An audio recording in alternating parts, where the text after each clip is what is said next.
I am almost 30 years old with no gymnastic experience, no athletic experience. I've been doing bodybuilding for the last 10 years. I've been practicing handstands for the last year. And I'm gonna go over what it's taken for me to improve my handstand while I approach almost 30 with no physical practice in any regard related to doing any types of calisthenics or gymnastics movements like handstands. We're gonna be going over neck training, we're gonna be going over wrist training, we're gonna be going over the practice of the skill of handstands and the fundamentals that go with it.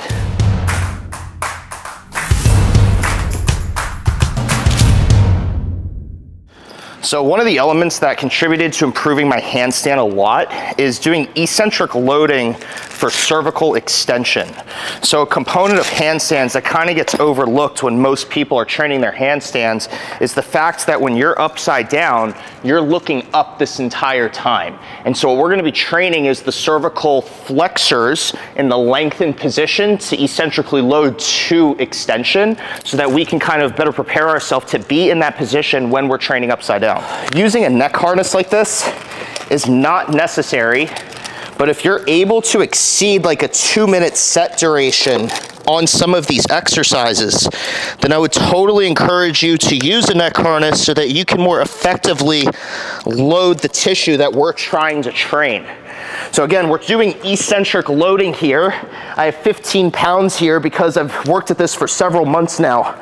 The entire duration of the set, all I am looking to do is load the anterior tissue of my neck to length. So I am stretching all of the front side of my cervical spine, and then I'm gonna grab the chains, go back up into the shortened position, and let go. The set duration we're looking for is to exceed 2 minutes. I'm putting myself on a timer, and I'm gonna go until I get to momentary failure. So again, I'm holding, I contract the front side of my neck, my throat tissue, some sternal tissue, and I am deliberately lowering myself to the lengthened position. We're going for as long as we can, looking to exceed a 2-minute mark in an effort to get as deep as we can and bias connective tissue associated with movement of the neck that so often gets overlooked, especially during high demand exercises like handstands.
So as soon as I felt myself lose the ability to maintain control to the negative, to the lengthened position, that's when I called the set.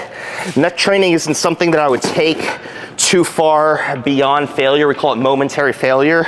But again, the entire focus of doing something like that is that when I am in full extension, when I'm upside down, if this tissue is restricted, it is impossible for me to fully shorten all my cervical extensors to kind of address how your proprioception is when you're upside down.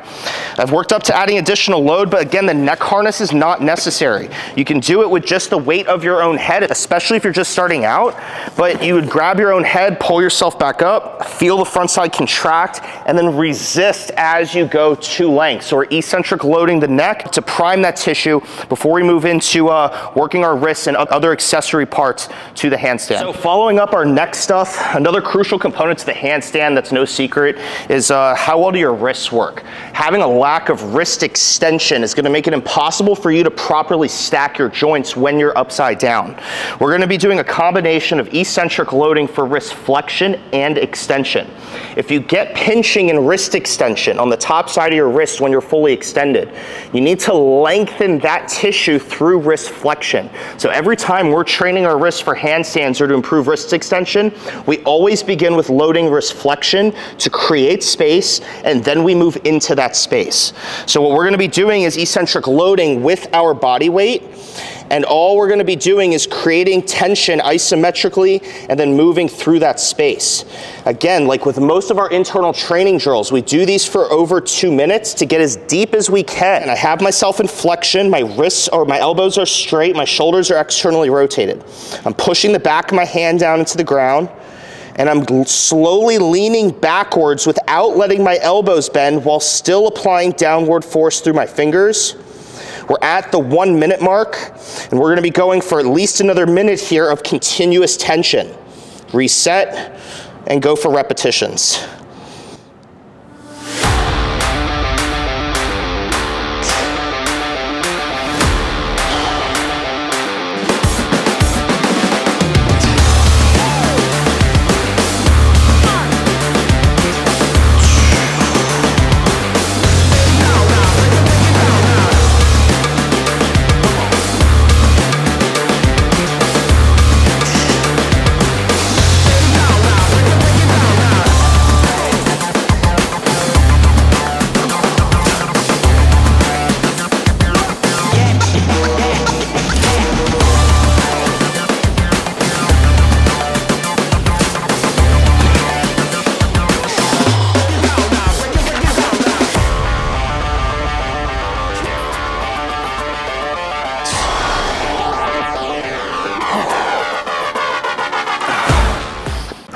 After doing a drill like that, your wrists are gonna feel like they died. We're just gonna go through some wrist cars and controlled articular rotations. I generally do them with the hands straight, not with the fists, because again, when we're doing the handstand, our fingers are splayed. So I'm just moving my wrist through its full range of motion, trying to get some movement to it, get rid of some of that stiffness before we go into training some wrist extension. And so again, we train wrist flexion to open up the front side of the wrist. Now we're gonna go into wrist extension. We do this a couple different ways. I generally start this way first so that we're less likely to get pinching on the closing side, because that's usually the position we see people have issues with. So when I'm in this position, I have my elbows straight, shoulders are externally rotated again, and all I'm looking to do is feel a stretch through this front side of my wrist. At the same time, as I'm sitting here exploring this range of motion, I am pressing my fingers into the ground as if I am flexing out of the extended position. And so I'm gonna put myself on a timer again, and I'm gonna do a combination of extension to isometric, some eccentric loading from this position, as well as this position. And the principle's still the same. Elbows straight, shoulders externally rotated, fingers down, lean forward into the stretch where I feel my end range, reset. We're gonna start with this way and then continue for the next 90 seconds.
So again, a handstand is very demanding on the wrist. The same way like a pistol squat, or any squat for that matter, is very demanding on the ankle.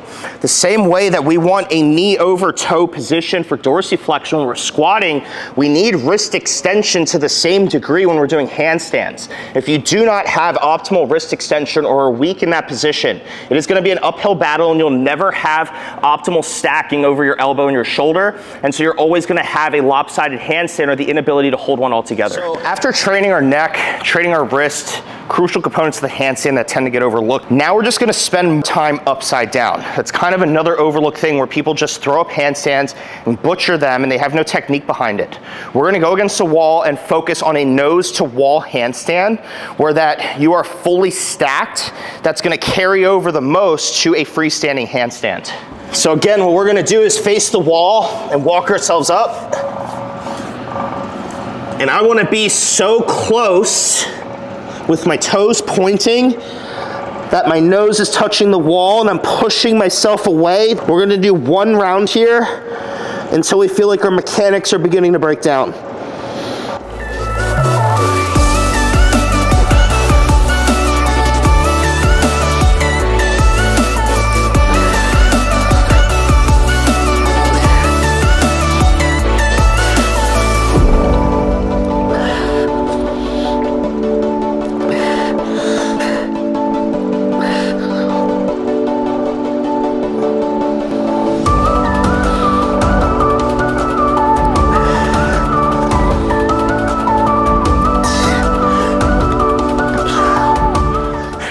What we would typically do for that is repetitions of just maintaining that fully stacked position. And all we're doing is looking at this as time under tension upside down. Working on your proprioception, your ability to throw up a freehand handstand is going to help if you have that proper alignment and you're just used to being upside down more. Another way we're going to be practicing being upside down more is doing it with our knees tucked to change the way that we have to balance and apply pressure through our hands. So we're going to be doing it against a wall again as a training wheel to get some feedback for ourselves and just kind of get comfortable before we go attempting free handstands.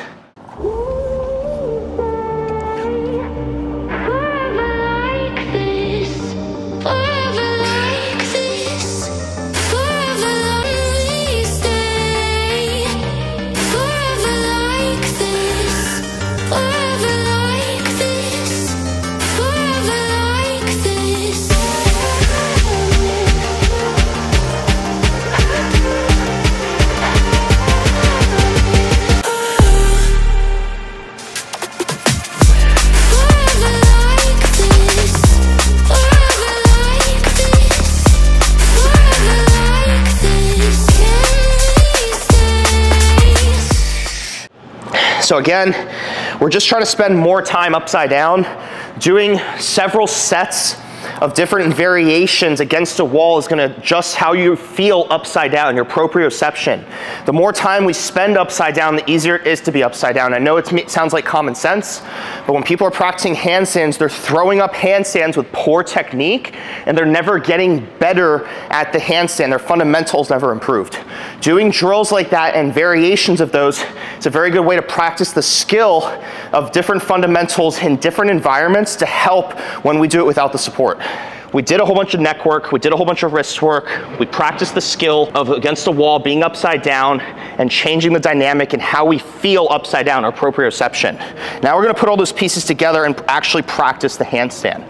The biggest contributor to having an efficient handstand, in my experience, is that whole concept of pushing away from the floor and keeping the sternum flexed, not letting the spine extend. That's going to allow you to stack your joints optimally so that you don't have to fight as hard for the handstand once you find it.